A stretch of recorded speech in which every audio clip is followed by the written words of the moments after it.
Avant le centre Barka, je conduisais les bœufs. Le matin à 5 h, on se réveille et on conduit les bœufs au pâturage. J'ai vu autre chose aussi qui ne se fait pas chez nous. C'est le couplage enseignement français et enseignement de nos langues maternelles. Quand ils vous lisent le bariba, vraiment vous êtes épatés. Ils vous font des calculs en bariba. Vraiment, même nos enfants qui sont en 6e, 5e ne peuvent pas le faire. Le problème que Païfé, s'il n'avait pas existé, il fallait le créer. Païfé est un très bon programme pour moi. Si j'étais ministre, ma première réflexion allait s'accentuer sur le fait qu'on mette les langues nationales en place dans le processus d'enseignement, apprentissage, évaluation.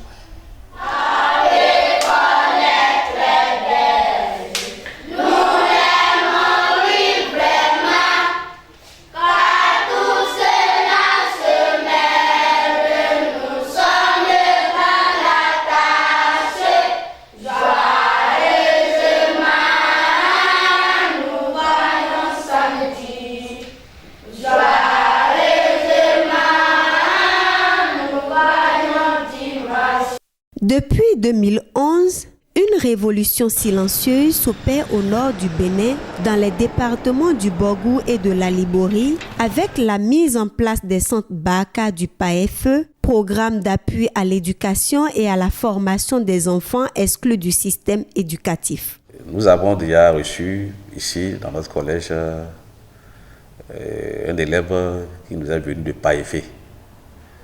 Et je suis heureux de vous informer, de vous apprendre que cet élève-là fait partie de nos meilleurs élèves dans le collège. Ce programme, financé par la coopération suisse, répond à un besoin identifié par une étude de l'UNICEF qui a révélé que 700 000 enfants béninois sont hors de l'école. Le 4e recensement général de la population, réalisé en 2013, a d'ailleurs porté ce nombre à 1 903 069 enfants. De 2011 à ce jour, 3 générations d'apprenants sont sorties des centres Barka avec diverses fortunes, qui, détenteurs du CEP et poursuivant leurs études au collège ou dans un dispositif de formation professionnelle, qui, sans CEP, avec pour option l'entrepreneuriat agricole. Au nombre de ces différents profils, les témoignages de quelques-uns sont suffisamment éloquents et méritent qu'on s'y attarde. Issa, du pâturage à l'école, la fierté de toute une communauté.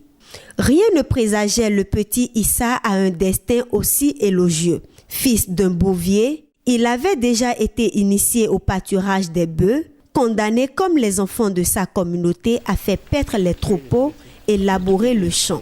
Mais un jour, le centre Barka de Gando lui ouvre ses portes. Avant le centre Barka, je conduisais les bœufs. Je suis entré à l'école à 9 ans. Je suis entré dans un centre Barka. C'est mon papa qui m'a inscrit dans le centre Barka. Après sa brillante réussite au CEP, il décide de poursuivre ses études au CEG Gando à la grande satisfaction de son directeur. C'est avec une lampe torche que le petit Issa apprend ses leçons. On n'a pas d'électricité. J'utilise ma lampe torche pour étudier, pour lire mes leçons. En classe de 6e, je suis le premier de ma classe, 16 avec 16,84. En classe de 5e, je suis le 2e, avec 16,18 de moyenne. Bio Ibrahim Issa, c'est un élève que j'ai connu. Et de façon intellectuelle, je peux dire qu'il est assis. Dans ce sens que lorsque vous lui apprenez quelque chose, le moment venu quand vous lui demandez de vous restituer cela, il le fait sans défaut. Ibrahim fait partie des meilleurs élèves sur le plan comportemental. Il est devenu pour sa communauté un motif de fierté et un repère. Grâce à Issa, plusieurs autres enfants des communautés Peul sont aujourd'hui inscrits dans les centres Barka avec un engagement des chefs traditionnels à continuer la sensibilisation. Non seulement il réussit en classe, mais encore sa capacité d'organisation lui permet d'allier travaux champêtres, travaux domestiques et ses études comme en témoigne son père.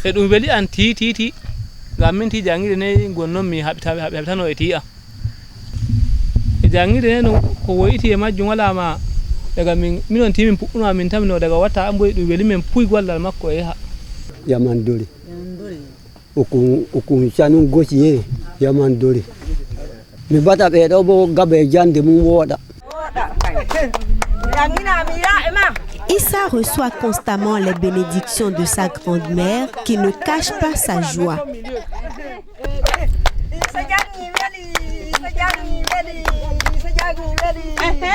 Et puisqu'une réussite peut en cacher plusieurs autres, nous avons rencontré Saada et Lamantou, 2 filles victimes d'enlèvement pour le mariage forcé qui continuent de se battre avec le soutien de la coordination du PAEFE. Au PAEFE, j'ai appris à écrire et à lire le PEL et bien parler le français. Et aussi, j'ai appris à faire le jardin. J'ai été initiée à la couture. Au PAEFE, j'écrivais en PEL et en français. Comme je suis partie au CDC, j'écris en français. Depuis le début, nous avons reçu 2 filles. Elles avaient fait la 6e dans un collège catholique de Bembereke. Donc des 2 filles, nous avons Beregui Sahada.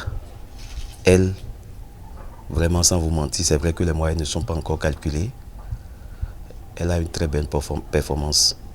C'est différentes moyennes, aussi entre 14 et 16 de moyenne.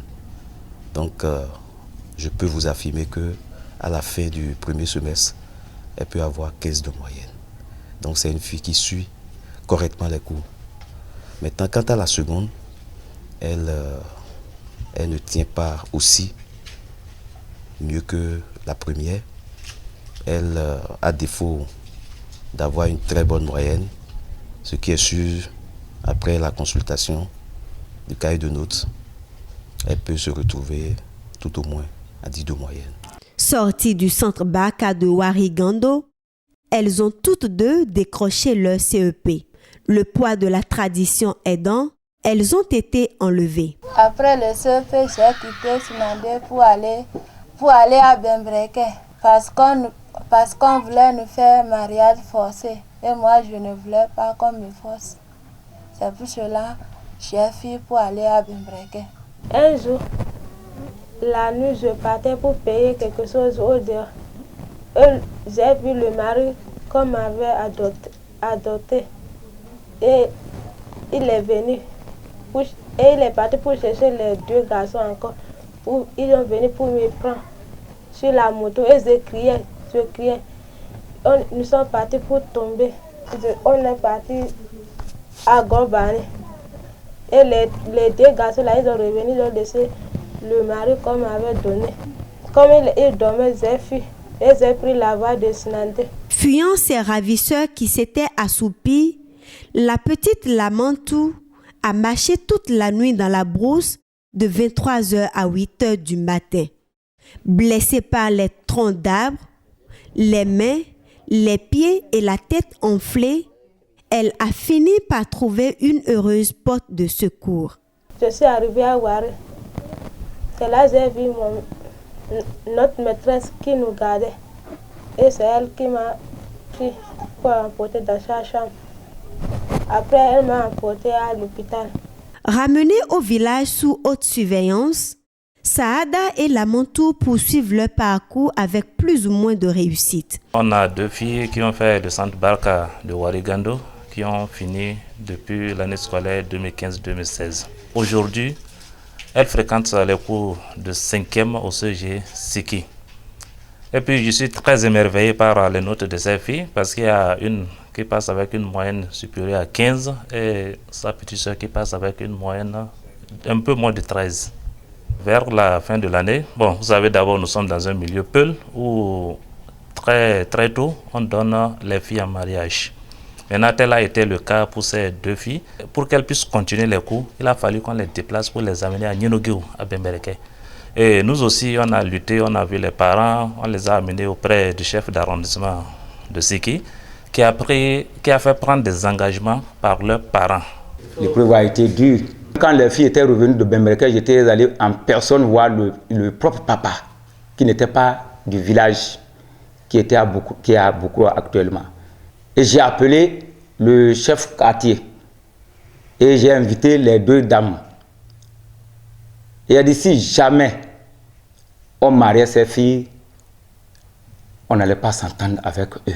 Quand le préfet est venu, il y a cette grande chance, après la sensibilisation, et aujourd'hui, les filles qui étaient en rue, délaissées à elles-mêmes, qui pensaient bientôt j'aurai un mari, ces filles aujourd'hui ont cette grande chance de rester dans des collèges, dans des écoles, et pour gagner un tant soit peu leur vie.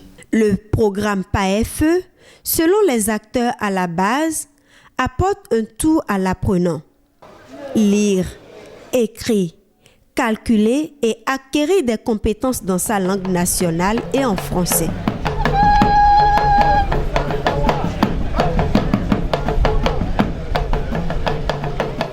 Avec les deux expériences, puisque j'ai d'abord fait l'école formelle avant d'être dans ce centre Barka, je peux dire que les centres Barka sont plus efficaces, si je veux parler ainsi. Dans ce sens que, d'abord, les enfants font 4 ans. Et après les 4 ans, ils passent le CEP ensemble avec les élèves du formel qui ont fait 6 ans. Avec l'expérience que j'ai eue en 2016, il faut noter que le centre Barka est mieux placé pour enseigner. J'ai fini par comprendre que lorsque quelqu'un apprend quelque chose d'abord dans sa langue nationale, il assimile vite.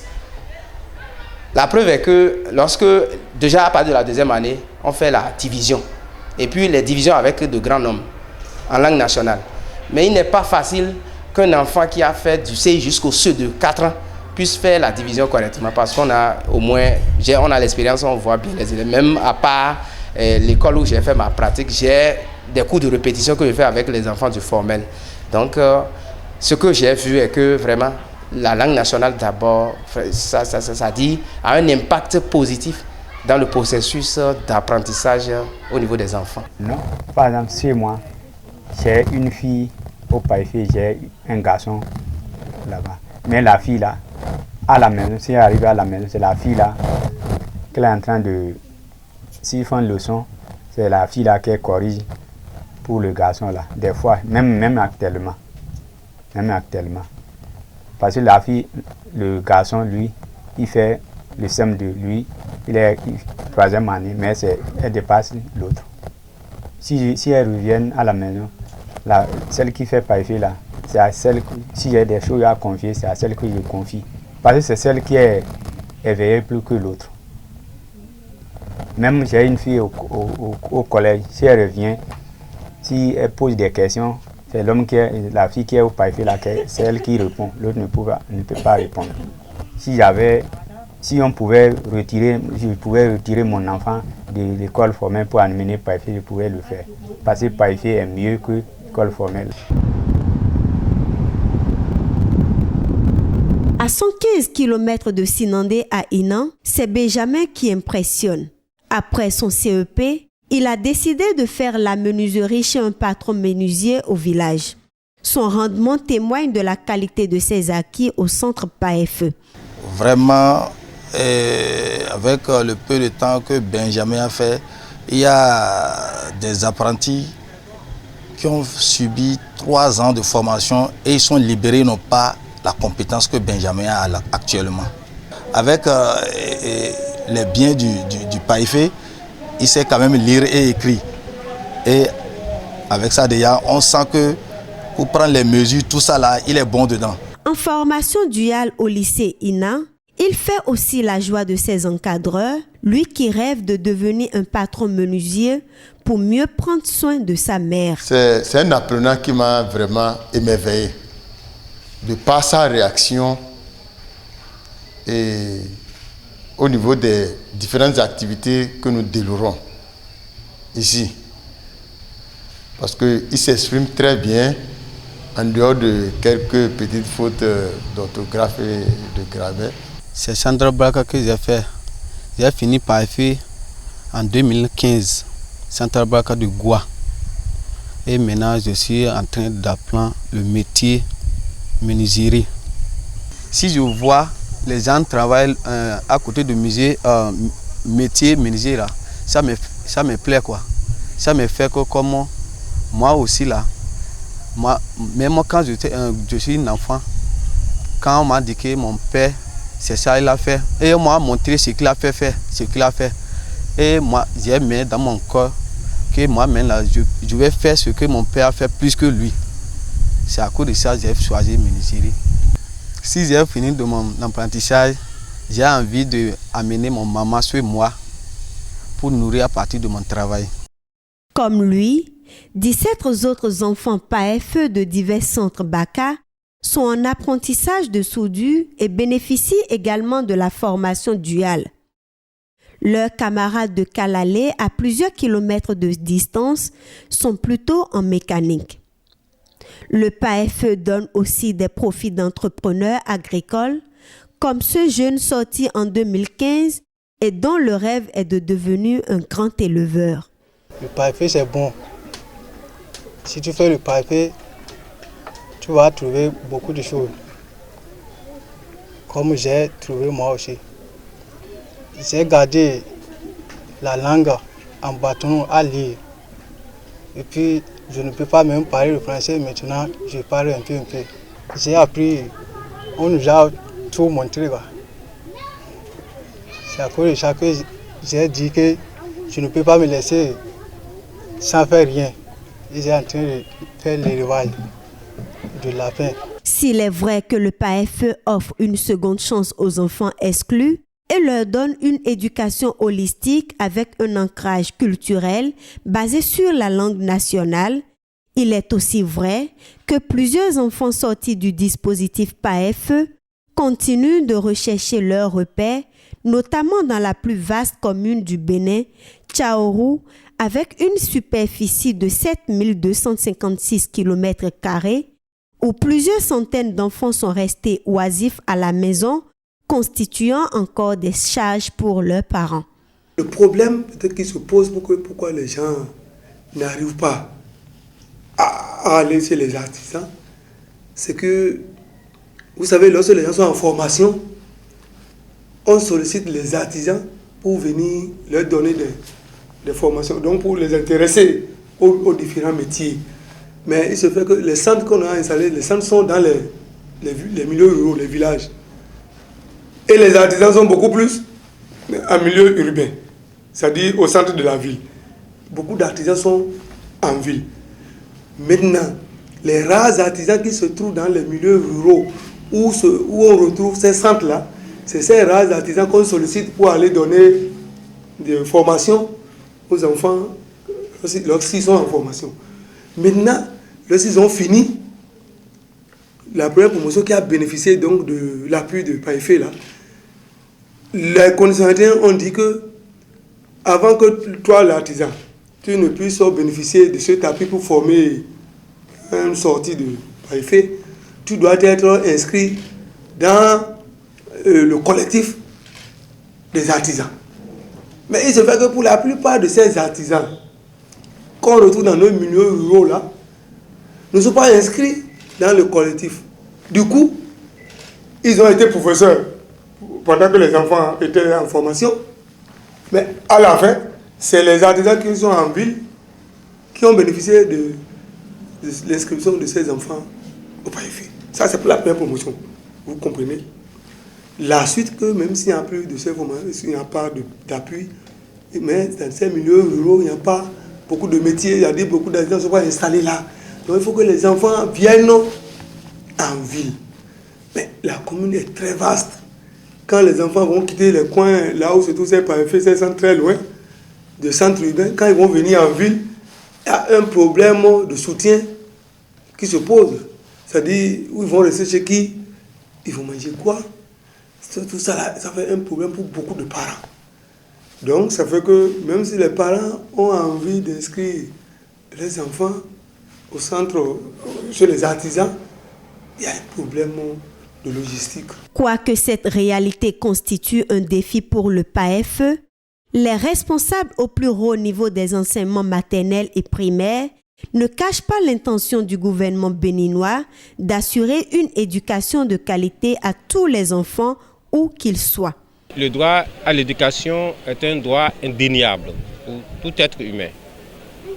Et l'humanité s'emploie depuis des décennies à offrir ce droit aux enfants. Mais les objectifs mettent du temps à être atteints. Et de ce point de vue, des initiatives se prennent de part et d'autre pour essayer de combattre les brèches. Et c'est dans ce cadre que se situe l'initiative du programme d'appui à l'éducation et à la formation des enfants exclus du système éducatif formel. C'est une très belle initiative qu'il faut pouvoir, féliciter et louer. Mes sentiments sont des sentiments de satisfaction. Les enfants déscolarisés, qui ne sont pas du tout allés à l'école, sont nombreux, surtout dans nos pays.